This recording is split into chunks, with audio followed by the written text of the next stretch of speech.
On vous parle souvent du partage difficile de la route entre automobilistes et cyclistes.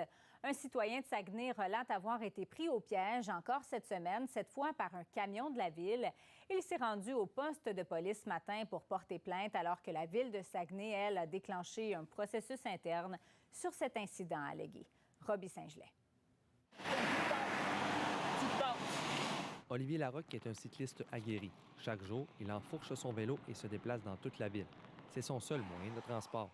Il a craint le pire la semaine dernière près de cette intersection. Il soutient qu'un camion de la ville a voulu le coincer. Environ à la hauteur du bistrot là-bas, il a amorcé une tentative. Il s'est déporté sur environ la moitié de la voie pour me dépasser. Puis au moment où les voitures ralentissaient, il a vu qu'il n'avait pas le temps de compléter sa manœuvre. Fait il s'est rabattu vers moi en me squeezant entre le trottoir et ses deux doubles roues arrière. Fait que j'ai hurlé comme un déchaîné de toutes mes forces, puis lui s'est immobilisé. Et je me suis avancé à la hauteur de la fenêtre de la cabine. J'ai demandé c'était quoi son problème. Et son problème, c'est que j'étais pas sur la piste cyclable. Et moi, j'aimerais ça que quelqu'un me dise « et où ». Dans plusieurs rues de la ville, les cyclistes doivent circuler sur la chaussée, faute de pistes cyclables. Au fil des ans, ce père de famille a été victime de plusieurs gestes d'intimidation parce qu'il circulait sur le réseau routier. Quand c'est pas un camion de la ville puis que c'est une Honda Civic, pour moi, le danger est le même. Puis j'ai calculé qu'à mon ancien emploi, je me voyageais 5 jours semaine. J'avais en moyenne 12 passés proches le matin puis 8 l'après-midi. Au bout de l'année, ça fait 100.